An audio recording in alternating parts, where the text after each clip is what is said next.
Nesses tempos estranhos, a gente vive essa dicotomia entre onde está a felicidade da gente, está dentro ou está fora. E isso é uma metáfora, né? Da casa da gente, da rua, da felicidade que a gente busca dentro da gente mesmo, ou ao redor, ou nas coisas externas. Eu vou dar minha opinião, não sei o que você pensa, mas eu acho que está nas duas coisas. E a gente apaziguar o íntimo, acalmar o coração e a mente, mas ao mesmo tempo estar com os olhos abertos ao que está ao nosso redor. TV Enem começa hoje, lá na sua caixinha, do seu celular, do seu computador, da sua TV, de fora, para entrar na sua alma, na sua cabeça e levar você a uma excelente prova do Enem. Vamos lá? TV Enem.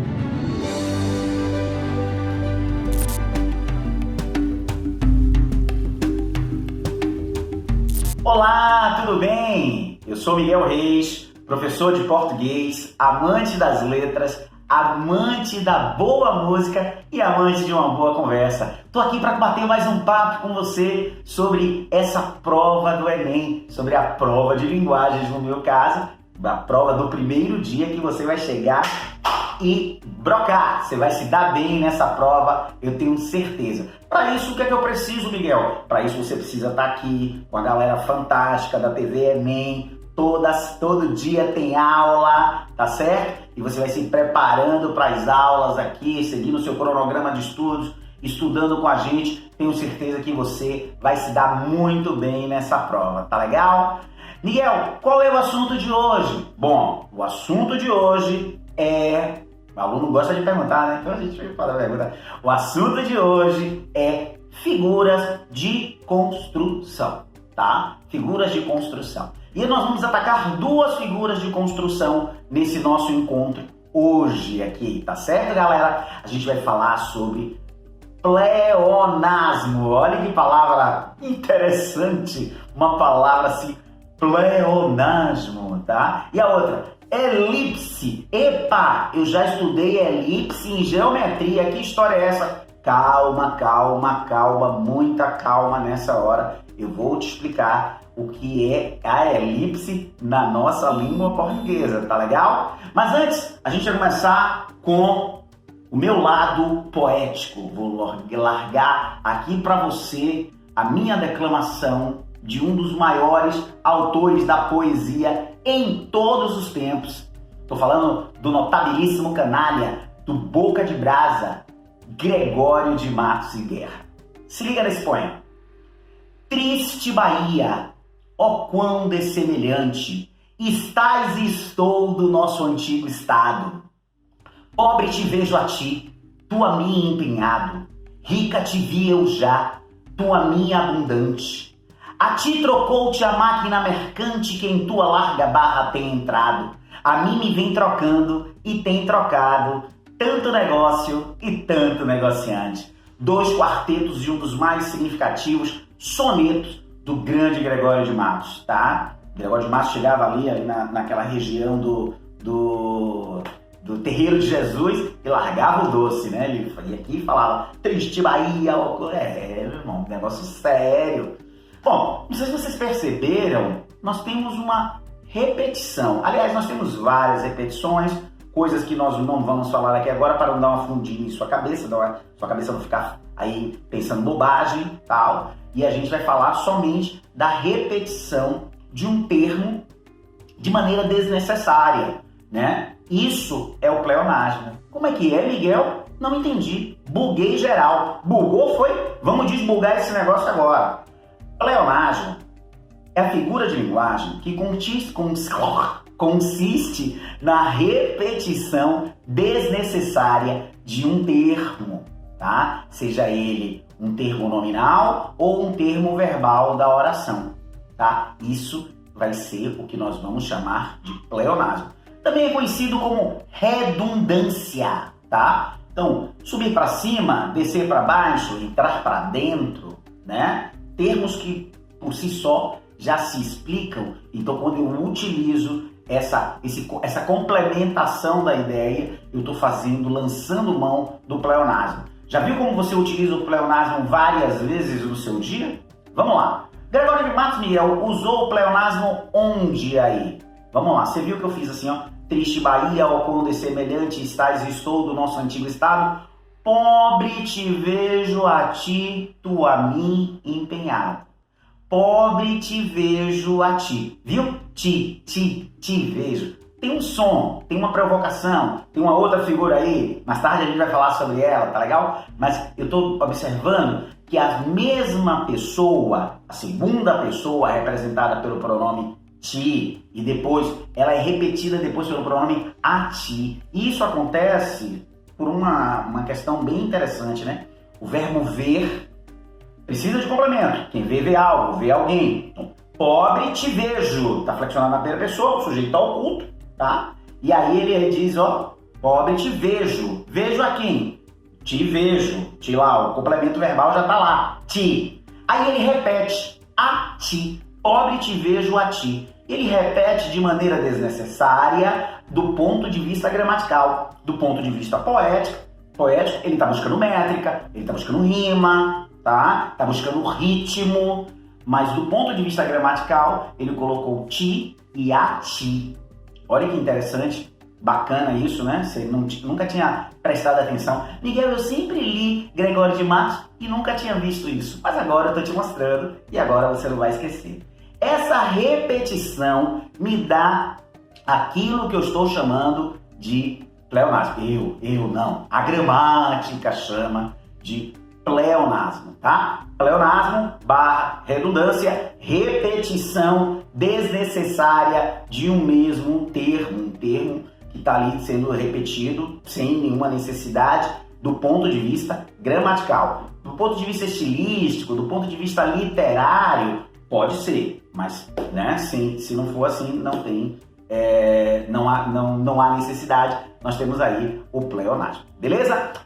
A segunda figura que eu fiquei de falar para vocês hoje é a elipse. E você já tinha visto lá no início do nosso bate-papo que eu falei, já vi isso em geometria, professor, em desenho. A geometria em desenho geométrico, você discute também a elipse, né? Mas a elipse aqui em gramática, a gente vai estudar como a supressão ou omissão de um termo que está implícito, que já está entendido, que a gente já sabe o que é, tá? A elipse. Por exemplo, Karina desistiu de viajar. Ponto. Ficou com medo da pandemia do coronavírus e cancelou suas passagens, ok? Ponto. Eu encerrei o período, ok? E continuei a ideia em outro período. Ficou com medo, tá? E cadê o sujeito? Quem foi que ficou com medo? Eu já sei, Miguel. Foi Karina, que é sujeito lá na primeira oração. Ok. Tá sabendo aí? Tá jogando duro. A elipse aconteceu na supressão porque não havia mais necessidade de utilizar o sujeito. E aí a gente tem essa referência. Miguel, quando eu utilizei o nome, é elipse. E quando eu suprimo o verbo? Quando você suprime o verbo, é um zeugma, que também é um exemplo de um tipo de elipse, tá? Então eu suprimo o verbo. Miguel é tão bonito quanto é inteligente, beleza? Mas eu posso fazer uma comparação, ó. Miguel é tão bonito quanto inteligente, ó. E aí eu suprimo, não tenho mais a repetição do verbo ser, flexionado na terceira pessoa. E aí a gente tem um tipo de elipse que vai se chamar de zeugma. Zeugma e elipse é a mesma coisa, a gramática tende a separar. Zeugma, supressão do verbo, elipse, supressão do nome. E aí, você gostou? Que bom! Um beijo, até o nosso próximo encontro e fica ligado aqui na TV Enem.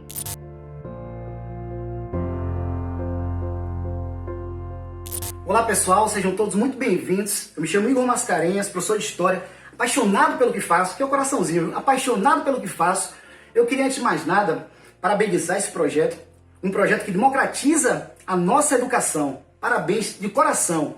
Hoje, pessoal, a gente vai trabalhar um assunto importante, um assunto que é muito cobrado em vestibulares. Olha aqui o tema, ó. Formação do território brasileiro. Esse Brasil com dimensões continentais. São 8 milhões, aproximadamente, 8 milhões e 500 mil quilômetros quadrados. É muita coisa, é muita coisa. É um Brasil gigantesco, perceba a dimensão territorial. E hoje a gente vai entender, priorizando o nascimento do Brasil até ali o finalzinho do Brasil colonial, a gente vai entender esse processo de crescimento do Brasil. Preste bem atenção. Antes de mais nada, a gente tem que falar desse tratado. Famoso tratado, Tratado de Tordesilhas. Um tratado assinado 6 anos antes da chegada de Pedro Álvares Cabral, em 1500. Você vê que Espanha e Portugal eram as grandes monarquias europeias. Eles mandavam naquela época. E simplesmente eles sentaram e dividiram o Novo Mundo. Eles dividem essa parte sul do Novo Mundo no famoso Tratado de Tordesilhas. Então nós temos aqui o nascimento da América Espanhola e a América Portuguesa. Portugal, inclusive, fica com a maior fatia deste bolo. É importante frisar que durante muito tempo esse tratado ele não vai ser respeitado. Muitas pessoas não vão respeitar, até porque eles não sabiam onde terminava esse tratado. Quer ver um período que foi controverso com relação a esse tratado? A União Ibérica, de 1580 até 1640. O rei da Espanha, Filipe II, conquistou Portugal. Dom Sebastião morreu, Dom Henrique morreu, a corte ficou sem um herdeiro, mas ele tinha sangue português. Existiam os casamentos endogâmicos. Pois bem, ele invade Portugal, ele conquista Portugal. 3 gerações, Filipe II, Filipe III e Filipe IV. Ou seja, se a Espanha domina Portugal, automaticamente está dominando o quê, pessoal? Está dominando o Brasil. Então perceba que perde, teoricamente, esta função, porque tudo vai ser da Espanha. Aqui, ó, nós temos o processo onde realmente a expansão territorial ela começa. E ela começa com um homem chamado Martim Afonso de Souza. Porque os primeiros 30 anos, chamado pré-colonial, o foco de Portugal vai ser o quê? O Oriente. Ele deixa de lado o Brasil, tanto que outras monarquias vão começar a vislumbrar o Brasil. Então ele para e pensa, o rei de Portugal, peraí, eu tenho que povoar a terra, eu tenho que explorar essa terra, eu tenho que dinamizar as coisas naquela terra. E aí ele manda Martim Afonso de Souza. E Martim Afonso de Souza vai lotear o Brasil, capitanias hereditárias. Uma das obrigações do donatário era explorar a terra. Francisco Pereira Coutinho, o donatário da Bahia, o final dele foi trágico. Os caras tinham que ter sangue no olho. Eram aventureiros, desbravadores. Esse processo aqui fez com que a economia começasse, pouco a pouco, a dinamizar. Na verdade, ela começa a crescer com a vinda de Tomé de Souza, em 1549. Tomé de Souza traz jesuítas, traz a burocracia administrativa, a coisa começa a funcionar a partir daí. E é aqui que a gente tem que vincular economia colonial, ao crescimento territorial do nosso país. Sabe por quê? Existem as principais economias, aquela ideia da monocultura e tudo mais. Você pega, por exemplo, açúcar. O Brasil se tornou o maior produtor de açúcar. Você pega ciclo do ouro. Pronto, Brasil também, maior produtor. Você pega café, segundo reinado, ciclo do café, barões do café, borracha. O Brasil se tornou o maior produtor de borracha do mundo. Tanto que tem um dos últimos acordos de limite territorial do Brasil. Vai ter uma aula especificamente sobre isso. É muita coisa para falar, né? Os tratados e o Brasil, a formação do território brasileiro se dá através de tratados territoriais, as fronteiras são, né? Nós temos, por exemplo, um dos últimos tratados de Petrópolis. Muitas pessoas não conhecem. O que foi o tratado? Tá aí uma dica, pesquisa aí. Tratado de Petrópolis, tá? Mas veja que o Brasil cresce. E quando esse Brasil cresce, a população aumenta, há uma necessidade, pessoal, de quê? De suprir o interno. E suprir essa necessidade interna faz com que surja o quê? A economia secundária, as economias complementares. E essa economia complementar aqui, ela está intimamente ligada a esse processo de expansão. Veja vocês aqui, ó. Olha aqui as drogas do sertão. Veja a pecuária. Veja o açúcar. Então isso faz com que o Brasil cresça. O Brasil vai crescendo. Olha aqui, ó. Mandioca. A mandioca foi a base alimentar do Brasil desde sempre. Você não sabe o que é farinha boa? Farinha que a mãe me manda lá de Alagoas. Na verdade, o maior produtor hoje, sabe quem é? É a Bahia. Em quase todo o território brasileiro tem a mandioca. A mandioca do quê? Da goma, da tapioca, da farinha. Outra questão importante é algodão. Algodão para roupa, indústria têxtil. É claro que é uma manufatura têxtil. Aqui nós temos o fumo, pessoal. O fumo. Fumo que foi importantíssimo para a economia, sabe quem? Do Recôncavo Baiano. Do lindo e histórico Recôncavo Baiano. Olha aqui as drogas do sertão. Olha a cor disso aqui. Olha o guaraná, olha o cacau. Nós temos a pimenta. Nós temos aqui, sabe o quê? As plantas medicinais. Inclusive, sabe quem controlava tudo isso? Tudo não, quase tudo. As missões jesuíticas, poderosíssimas e também um assunto importante para entender isso aqui. Olha aqui, ó. Já vi cair muito em vestibular isso aqui, ó. Pecuária. A pecuária está intimamente ligada ao ciclo do açúcar. E eles usam gado, por exemplo, aqui, ó, força motriz. Inclusive, nessa imagem aqui nós temos, olha o gado sendo usado para poder movimentar esta máquina. Mas acontece o seguinte, esse gado começa a procriar, o engenho fica pequeno. Eles começam a destruir a plantação. E aí eles começam a criar fora do engenho. Chega uma hora que eles começam a penetrar no Brasil. O nome disso é interiorização, sertanização. Um exemplo são os currais. E o que são os currais? Currais são fazendas de criação de gado às margens do lindo rio São Francisco. Então a gente percebe que pouco a pouco nós temos esse processo de expansão territorial. Economia e necessidade de expandir território.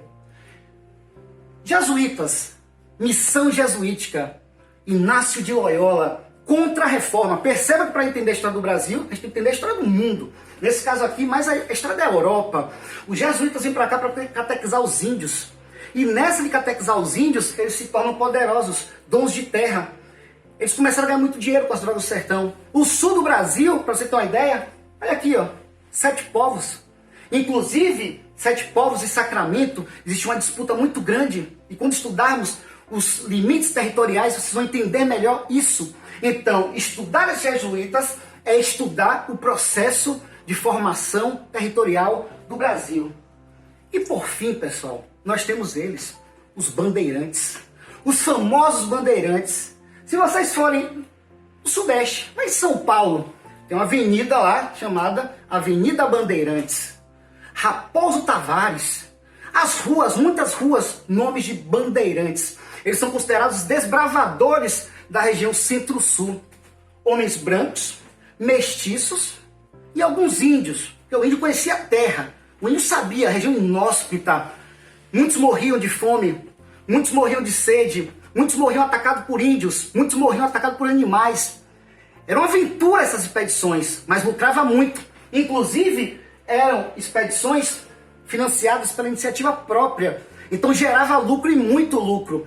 E é fundamental entender os 3 tipos. Nós temos um que é conhecido como prospecção. Prospectar o quê, Igor? Prospectar ouro e diamante. Antônio Dias encontrando o ouro de aluvião nas regiões das Minas Gerais. Era tanto ouro, pessoal, que surgiu aí Minas Gerais. Nós temos também, sabe o quê? Os bandeirantes de pré-ação. A incumbência era caçar índio. Pré-ação, índio. E por fim, nós temos os chamados bandeirantes de contrato. E esses caçavam negros. Negros que lutavam pela sua liberdade, que fugiam da senzala, que fugiam do seu dono e iam buscar uma vida digna nos quilombos. Quer ver um famoso bandeirante? Domingos Jorge Velho. Destruiu o famoso quilombo de Palmares. Zumbi, rei dos Palmares. Pois bem, esses homens, caçadores de índios, caçadores de negros, ambiciosos, prospectando ouro e diamante, eles fizeram com que o território brasileiro se expandisse.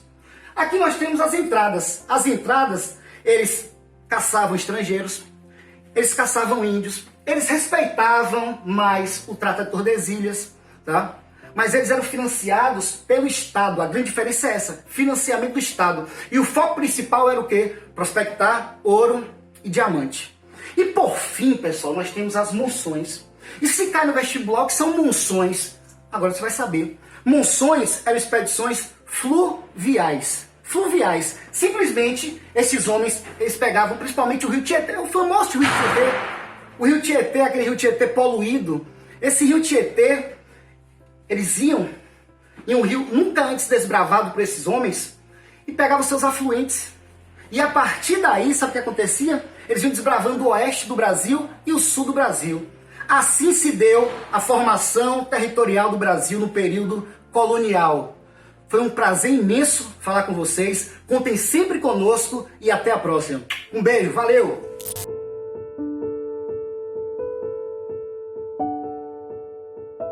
Olá, meu nome é Marília Carvalho e eu tô aqui no TV Enem para dar dicas de cinema que vão ser muito boas para você no Enem. Hoje eu vou fugir um pouquinho das ficções e vou entrar na área dos documentários. O documentário que eu vou indicar hoje se chama The Mask You Live In. Traduzindo, é A Máscara em que Você Vive. Ele trabalha com o conceito de macho dominante. O que essa ideia de macho dominante acaba afetando em crianças, jovens e adultos, nesse caso norte-americano.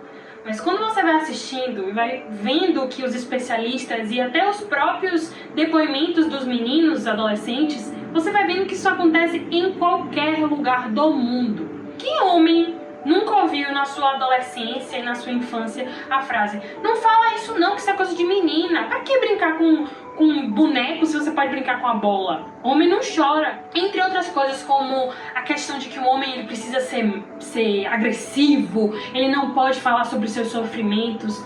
Tem um depoimento que pra mim me marcou muito, que é um menino contando que ele tava com a mãe com câncer, doente, e ele não podia mostrar a fraqueza de estar sentindo aquilo com a mãe, e não podia falar com os amigos porque ele ia ficar parecendo que ele era frágil. Pense que coisa triste.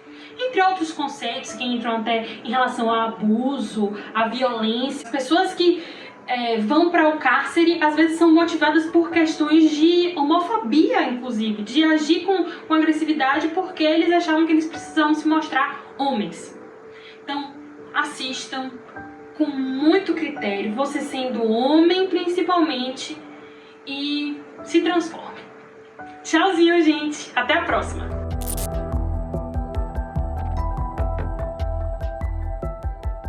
Olá, Enemzeiro! Vamos discutir hoje teorias evolucionistas. Eu vou falar um pouquinho sobre fixismo e muito sobre lamarquismo e darwinismo.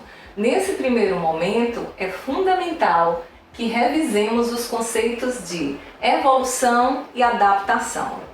A evolução corresponde ao conjunto de transformações ou mudanças verificadas em uma espécie ao longo do tempo.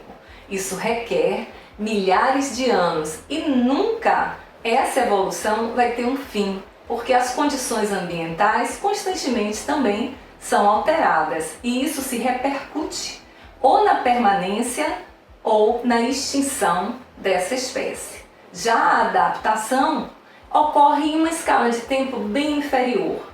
Vai ser justamente a adequação da espécie ao meio ambiente em que ela vive. O Enem prioriza essa análise em ecologia, destacando espécies exóticas como o caramujo africano, esse caramujo gigante, espécie de quinidário coral-sol, que sendo exóticas não deveriam se adaptar a essas condições, mas conseguiram, já que não apresentam aqui predadores nem parasitas. Então, essa adequação, quando ocorre em uma escala maior, é que nós vamos chamar de evolução. Mas o conceito de evolução no Enem tem sido apresentado muitas vezes tentando checar se você, candidato, sabe a diferença entre o conceito pelo senso comum e dentro da ciência. Eu vou trazer um exemplo bem corriqueiro. Vamos considerar aí a evolução do celular, fazendo-se uma comparação com o celular do século passado ou os primeiros celulares do nosso século.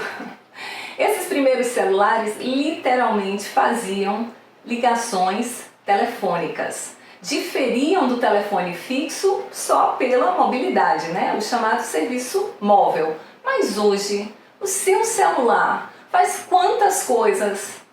Ele não faz só a chamada, ele funciona como rádio, ele tem acesso à internet, você tem jogos, então ele acabou se tornando multifuncional.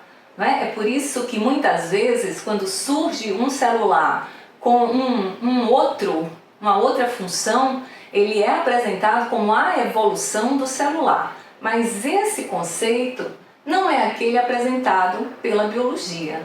De acordo com a evolução biológica, a evolução não pode ser direcionada para a perfeição. A evolução é simplesmente a mudança da espécie ao longo do tempo. Dessa forma, eu quero apresentar uma situação hipotética, foi algo que eu fiz no Paint, né? Tá bem assim grosseiro, mas que a finalidade didática vai ser cumprida assim. Pense em uma lagoa cujos peixes que estão em evidência são aqueles muito bem adaptados a esse meio. Esses peixes conseguem ficar camuflados, o que dificulta um pouco o trabalho de seus predadores. Para que um predador consiga mesmo pegar um peixinho, ele vai ter que apresentar certa particularidade. Em outras palavras, como todos os peixes dessa espécie ficam camuflados na água, como é que os predadores vão conseguir se alimentar? Então, eles conseguem porque o grupo que eu trouxe como exemplo é um grupo que se reproduz através de reprodução sexuada. Nesse tipo de reprodução existe variabilidade genética. Então não é um grupo de clones, não é isso. Portanto, tem peixes que nadam rapidamente, tem outros que podem apresentar uma deformação morfológica e que esse nado vai ser mais letárgico. Em outras palavras, o predador vai conseguir pegar é justamente esse que tem essa natação, esse deslocamento sendo numa velocidade menor. Mas vamos pensar em alterações aí. Primeiro, alteração biótica. Vamos supor que houve uma mutação e que alguns peixes nasceram com coloração vermelha. Temos que pensar nas implicações disso. Já que eles estão vermelhos, né, o aparecimento desses peixes vermelhos tem quais implicações para a comunidade, ou seja, conjunto de populações da lagoa?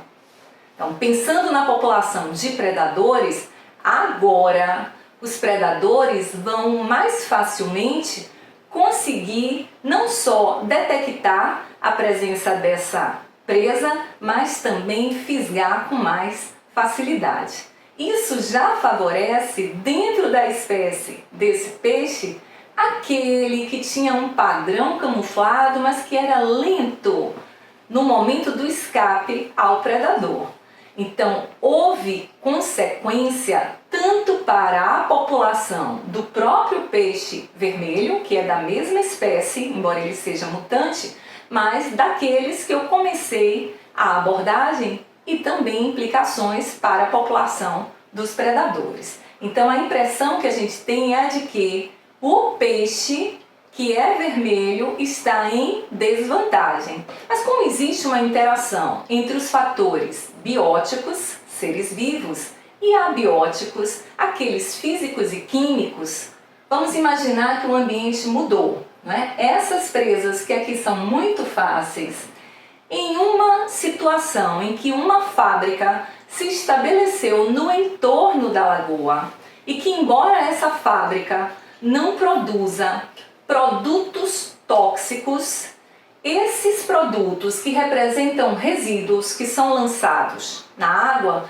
eles modificam essa lagoa, tornando a água avermelhada. E agora? Agora é desvantajoso ser vermelho? Não. Então, aquele que apresenta a característica nova não pode ser identificado como o que é melhor adaptado ou menos adaptado ao meio ambiente sem que as condições ambientais sejam consideradas. Então, quais são as dicas? Então, dica 1. Caso as condições ambientais se alterem, os indivíduos bem adaptados, no caso, os primeiros peixinhos que ficavam camuflados na água, podem perder esse posto. Segunda dica, o mutante não é aquele em vantagem e também, pelo contrário, né? Ele não é desvantajoso. Isso porque depende da condição ambiental. Não se esqueçam disso.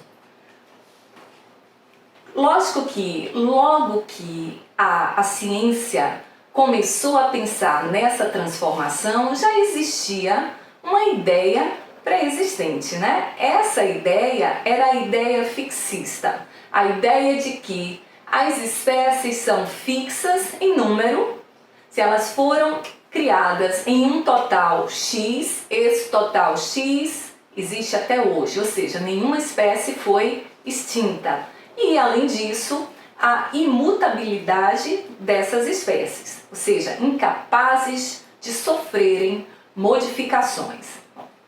Houve muita discórdia, mas o nome que aparece para o Enem como sendo o pioneiro, né, aquele que realmente conseguiu impactar a comunidade científica de sua época, foi Lamarck. Então, ele é o primeiro a ter esse peso para a ciência no sentido de ir contra a visão fixista. Esse esquema aqui vai ajudar um pouco. Então, considerando-se a alteração ambiental, essa alteração iria gerar no indivíduo uma necessidade de adaptação. Fiquem atentos a isso. Mesmo que a questão não traga no enunciado de maneira explícita a palavra necessidade, mesmo que fique subentendida, essa é uma visão lamarquista.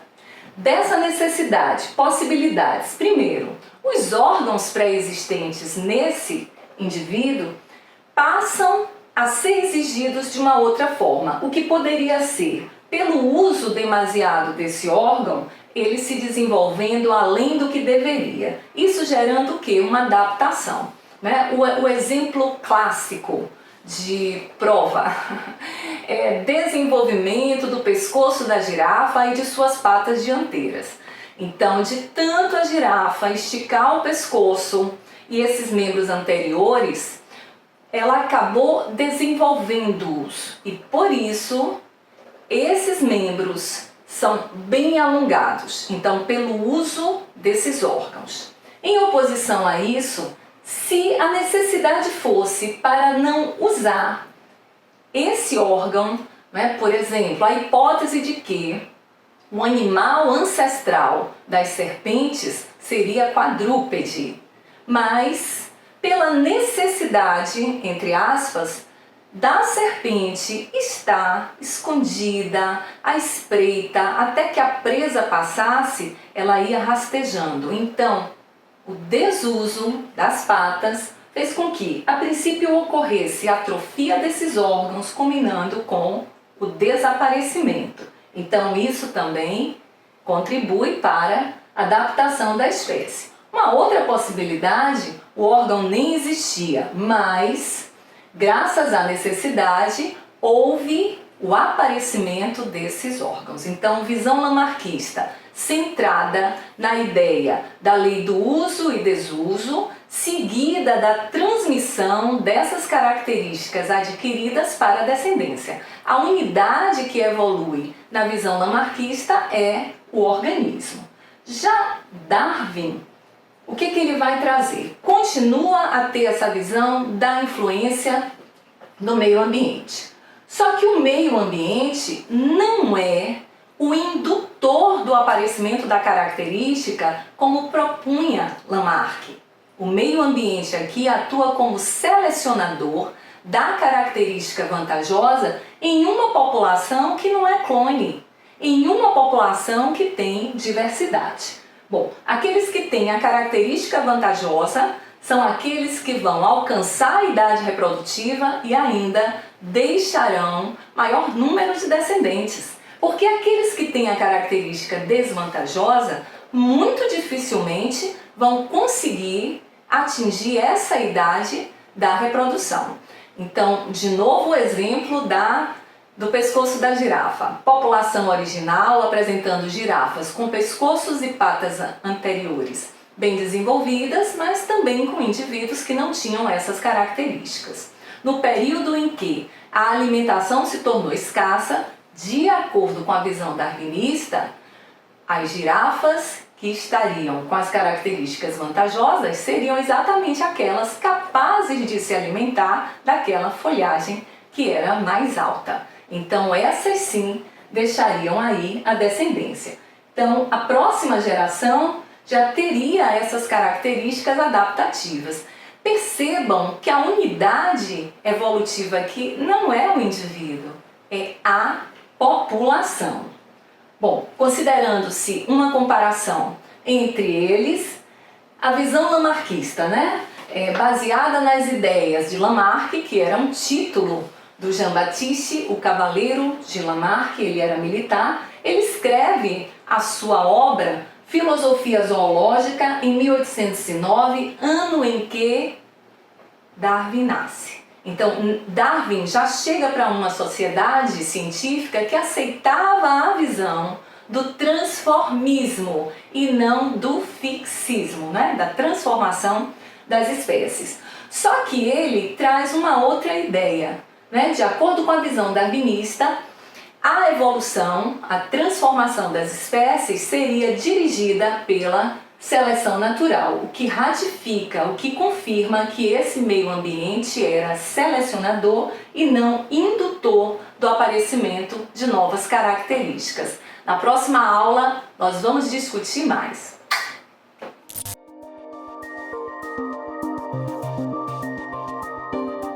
Olá, tudo bom com vocês? Meu nome é Victor Amaio e essa é mais uma aula de matemática da TV Enem, dessa vez com o assunto de tabelas. Na verdade, a continuação do assunto de tabelas que eu já expliquei anteriormente.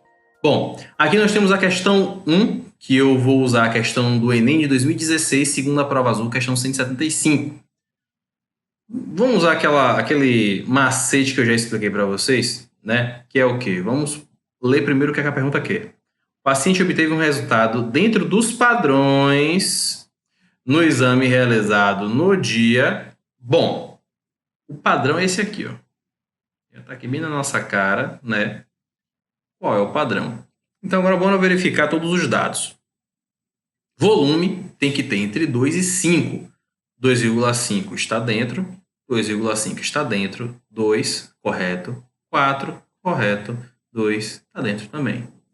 Tempo de liquefação até 60, ou seja, 61 já não serve. 60,1 não serve também, tem que ser 60 ou menos. 35 é menor, 50, 60, 59, 70 já não serve pra gente. Como 70 já não serve pra gente, toda a coluna do dia 6 de março de 2012 já vai embora pro saco aqui. pH, entre 7,2 e 7,8. 7,5 serve, 7,5, ok de novo, 8 já não serve. Então toda a coluna do dia 9, tchau, meu querida. 7,6 também a gente aceita. Espermatozoide em unidade por ml tem que ser maior que 20 milhões. Ou seja, 19.999.999 não serve. Tem que ser de 20 milhões em diante. Aí já vimos aqui com 9 milhões e 400. Isso aqui já foi embora, né? 27 está dentro dos padrões. 24 milhões também pode. Então, essa primeira coluna aqui já foi embora também. Leucócitos até 1000. Aqui está dentro. Aqui está dentro. E já as hemácias tem que ser até 1000 também. Aí já pulou fora do barco aqui. E 800 está dentro. Logo, o nosso campeão é o dia 23 de agosto de 2011. Então, letra D é a nossa resposta procurada. Vamos agora para a questão 2. Ao iniciar suas atividades, um ascensorista registra tanto... vamos logo para cá. Até eu esqueço do meu macete. Com base no quadro, qual é a moda do número de pessoas do elevador durante a subida do térreo ao 5º? Ora, no térreo, para o primeiro, entraram 4 pessoas e não saiu ninguém. Então eu tenho 4 pessoas, certo? Já fizemos o térreo. Do primeiro para o segundo andar, entraram 4 e saíram 3. É como se tivesse entrado apenas uma pessoa. Então, se eu tinha 4... Então, vou fazer aqui para vocês entenderem. Entraram 4, só que saíram 3. Entenderam? Então, portanto, aqui vai ficar 5. Do segundo para o terceiro andar. Aí, ó, entrou 1 e saiu 1. Se entrou 1 e saiu 1, é como se não tivesse mudado o número de pessoas. É como se não mudou o número de pessoas e, portanto, permanece 5. Do terceiro para o quarto, entrou 2 e saíram 2. Logo, continua com 5 e já temos a nossa moda aqui, né? 5 é o número que mais se repete, moda é o número que mais se repete, né? Então 5 é a nossa resposta. Ok? Não preciso nem fazer o quarto para o quinto, não preciso não, porque eu já sei quem é a moda, eu vou fazer o outro para quê? Vai ser perda de tempo. Vamos agora para a próxima questão. Que essa terceira questão aqui vai exigir um pouco do nosso conhecimento de geografia e uma certa interpretação de texto da nossa parte. Quer dizer, todas as questões necessitam de interpretação de texto, mas essa aqui vai ser um pouquinho mais necessária essa interpretação. Olha só. Com base nos dados apresentados nessa tabela, pode-se afirmar corretamente que... Está vendo que tem bem pouca informação, né, de texto, né? A nossa informação maior vem da tabela. Ou seja, essa aqui é aquela clássica questão que você vai ter que julgar cada uma das proposições e ver qual é a verdadeira e qual é a falsa. Então vamos lá. A maioria das cidades citadas está situada no continente americano. Olha aí, nossos conhecimentos de geografia. Temos a cidade de Taipei, que eu não sei onde é que fica, mas para mim isso é um nome asiático. Então, Taipei de novo aqui. Temos aqui Tóquio, que isso aqui a gente sabe onde é que fica, que é na Ásia. Xangai também é na Ásia. E Tóquio também é na Ásia. Ou seja, eu já tenho aqui 5 exposições na Ásia. Ok? Aí, ó. Rio de Janeiro, Rio de Janeiro, Rio de Janeiro. Nós temos 3 vezes Rio de Janeiro. Então, nós temos 3 na América do Sul. Por último, mas não menos importante, vindo ali na rebarba, nós temos 2 cidades europeias fazendo parte da brincadeira, que são as cidades de Paris e Madrid. Então, 2 da Europa. Ok? Então, portanto, a maioria das cidades está falso, né? Não está em continente americano nenhum, está em continente asiático. Tchau para você. As 5 exposições da Ásia, dentre as 10 mais populares, tiveram entrada franca. Para quem não sabe, entrada franca quer dizer que a galera entrou de graça, no 0800. E aí, ó, entrada franca é indicada por isso aqui, ó, por esse asteriscozinho. Tóquio não foi entrada franca, Xangai aqui, ó, foi entrada franca. Foi cobrado. Tão falso, né? Eles cobraram em 4 e somente uma foi de graça. Letra C. A exposição mais visitada teve mais que o quádruplo de visitantes da exposição brasileira menos visitada. A mais visitada é essa aqui, né? 1.007.000. A menos visitada brasileira é essa daqui, ó, 264.000. Aí aqui eu vou lhe dar uma dica, ó. Para você não precisar dividir, né, 1.007.000 por 264.000 e ver se isso daqui é mais do que o quádruplo, a minha dica para você é, você vai pegar 264.500 e pouco e multiplicar por 4. Se der maior que 1.007, quer dizer que é mentira. Se der menor, quer dizer que é verdade. De cara, ó, se é 260 vezes... se fosse 250, na verdade, vezes 4, daria 1 milhão já aí, né? Já dava 1 milhão. Como é 264, vai dar bem mais do que 1.007.000. Então, já de cara, você já sabe que essa questão aqui, a letra C, já está fora de cogitação, certo? Vamos para a próxima. O Brasil aparece em 4 das 10... Já mentiu aí. Só tem 3 cidades brasileiras ali no negócio, então não tem como o Brasil estar em 4 posições, né? Pelo amor de Deus. E, por último, mas não menos importante, a exposição Impressionismo, Paris e a Modernidade do Rio de Janeiro ficou montada por menos tempo que a exposição de Paris. Ó, a de Paris é essa daqui. A exposição aqui é essa de cá. Mas, Vitor, não tem dizendo os dias aí.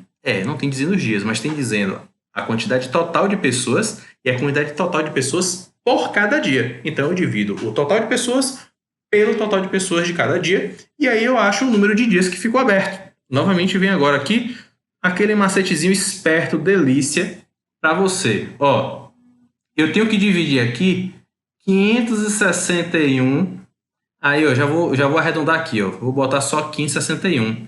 Dividido por quanto? Dividido por 8.000. Certo? Já vou botar logo aqui. Por quê? Porque como eu quero saber apenas se foi mais tempo ou menos tempo, o número exato não importa. Entendeu? Então eu faço uma aproximação, obviamente não aproximações muito grandes, né? Mas uma aproximação aceitável. Então tá aqui. Ao mesmo tempo a outra é 790.090. Então eu esqueço aquele 90 ali e fico apenas com 790.000. Dividido por 7.364, que vai ficar 7.000. Aí, vou botar 7.000. 2, 3, 1, 2, 3. 1, 2, 3, 1, 2, 3. Olha, gente, pelo amor de Deus. 561 dividido por 8, né?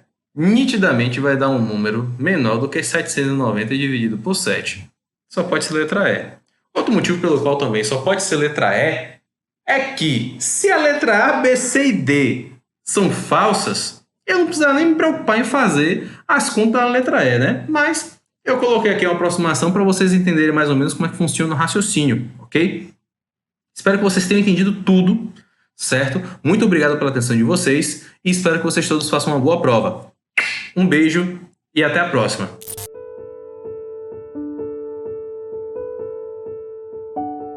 Fala galera, tudo bem com vocês? Vocês já me conhecem, eu sou Manuela Carvalho, fisioterapeuta, e a partir de agora eu vou ensinar na prática como é que vocês vão cuidar da postura de vocês e preparar o corpo de vocês para essa maratona.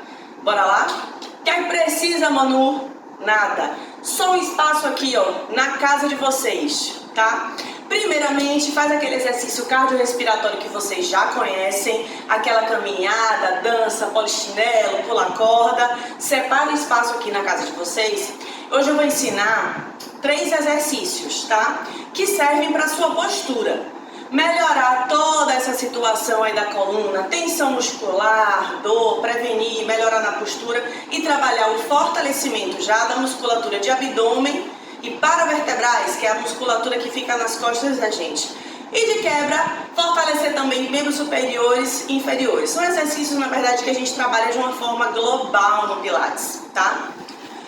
Separou um espaço em casa, fez o cardiorrespiratório, bora deitar. Bora alongar toda a coluna. De que forma? Senta no pé. Senta mesmo no pé. E vai tentar pegar lá na frente, sem tirar o bumbum do pé.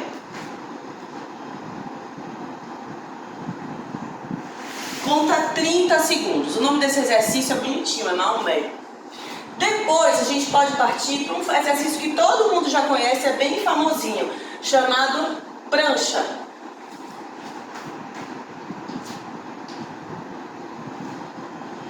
Cotovelo no chão, pés no chão, sustenta 30 segundos, umas 3 vezes, tá legal. Tenta não compensar, tenta não jogar o bumbum pra cima. Saiu daqui, a gente já pode deitar de barriga pra cima e fazer um outro fortalecimento, uma outra isometria que a gente chama. Botou a mão no chão, subir, contrai abdômen, bumbum, tenta sustentar aqui, ó, nos braços, a mesma coisa, sustentou umas 3 vezes, 20 a 30 segundos, e aí para dar uma relaxada na coluna, o que a gente vai fazer? A nossa ponte querida, apoia a mão no chão e vai subir o quadril, e na hora que vocês forem descer, vocês vão encostar vértebra por vértebra no chão, ou seja, pontinho por pontinho no chão. Subir, fazendo um rolamento de coluna, ó. Desce e encosta, pontinho por pontinho, por pontinho, por pontinho. Quantas vezes eu vou fazer isso, Manu? Umas 15 vezes. Esse exercício é excelente para relaxar a coluna. Tá bom? Tá bom, né? Cada dia eu vou chegar aqui e ensinar mais exercícios para vocês fazerem em casa. Bora praticar?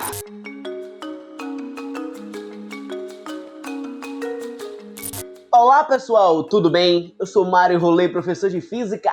Estamos aqui hoje para dar sequência na nossa queridíssima TV Enem com o assunto impulso. E aí, você sabe o que é o impulso? Galera, vem cá, ó. Pense bem.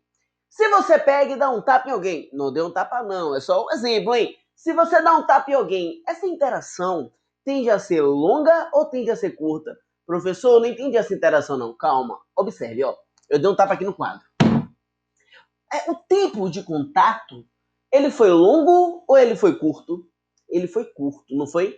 Gente, a interação entre a força e o tempo de contato, a gente chama de impulso. Observe bem, ó. O impulso tem algumas características. Primeiro, é uma grandeza, o que, gente? Vetorial. Galera, você já sabe como é que faz, né? Copia o quadro pra gente dar aquela sequência. Vem aqui comigo, ó. Então, o que é o impulso, hein, gente? É uma grandeza vetorial, não é, gente? Que relaciona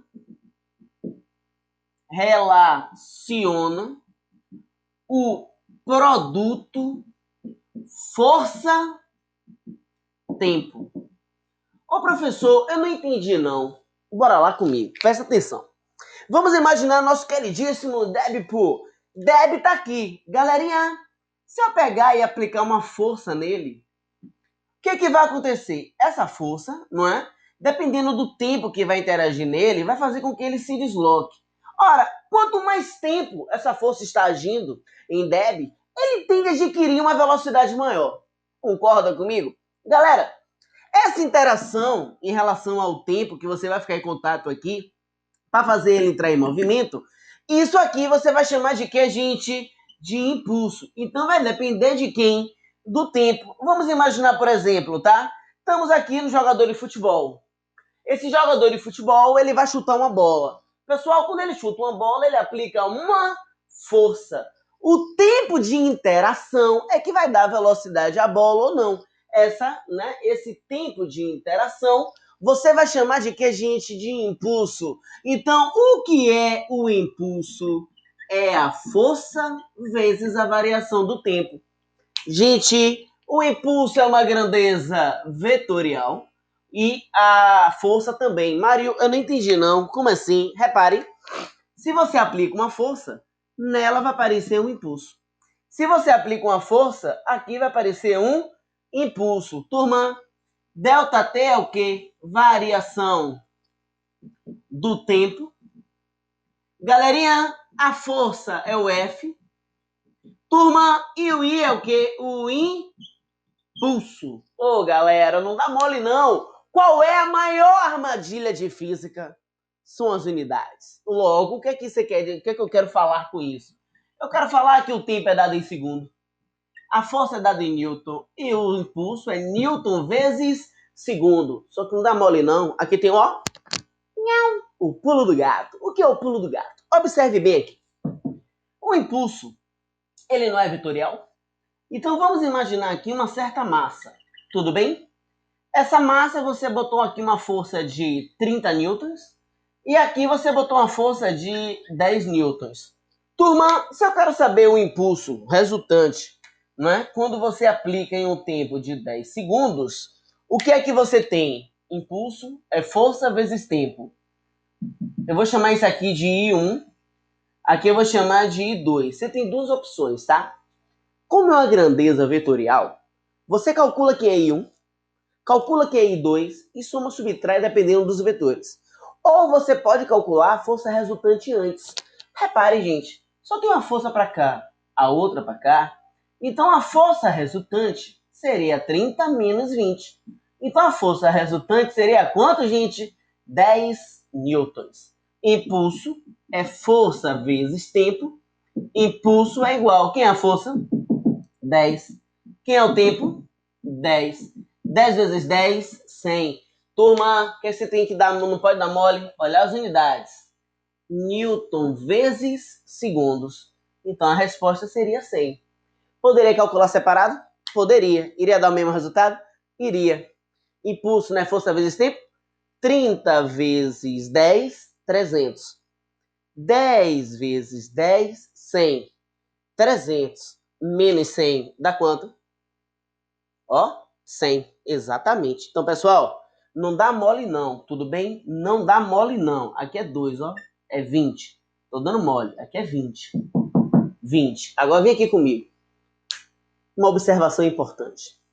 Toda vez que você tem um gráfico, e nesse gráfico você tem força e tempo, e não tem uma multiplicação, independente da fórmula de física, se você tiver no gráfico, gente, tá?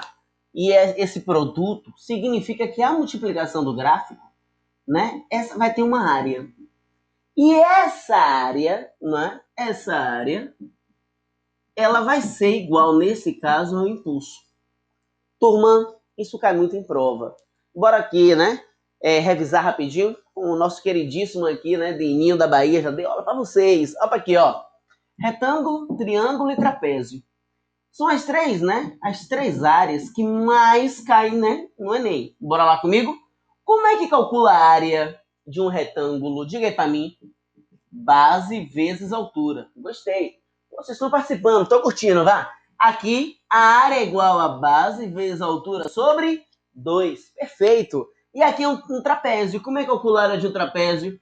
Base maior, base menor, altura sobre 2. Professor, como é que isso cai em prova? Por exemplo, tá aí uma boa questão para a gente fazer, ó. Eu tenho aqui, né, um gráfico. Ele dá um texto qualquer como suporte, mas tem um gráfico e pergunta qual é o impulso. Você tem que observar para ver que figura é que tá dando. Ora, se você observar, essa figura é um triângulo. Logo, a área de um triângulo é base vezes altura sobre 2. Então, a área, que no caso vai ser o impulso, vai ser base vezes altura sobre 2. Quem é a base? De 0 até 30 é 30. Altura, 40, dividido por 2. Impulso é igual a 1.200 dividido por 2, que dá 600 Newton vezes segundos. Turma, não tem como errar. É impossível. Gente, impulso é só isso. Dá uma dica para vocês aqui, boa? Preste atenção. Se a força for constante, você usa essa fórmula. Se a força for variável, você usa o gráfico. Bora de novo? Se a força é constante, usa essa fórmula. Se a força é variável, usa o gráfico. Galera, não existe mais o que te perguntar.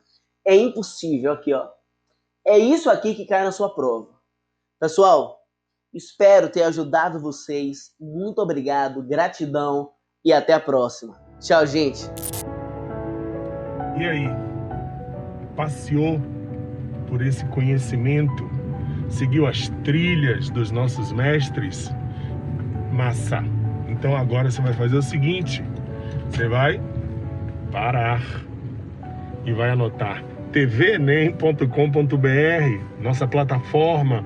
Vai anotar e mandar para seus amigos também as TVs abertas e as TVs a cabo, aonde o TV Enem está sendo transmitido.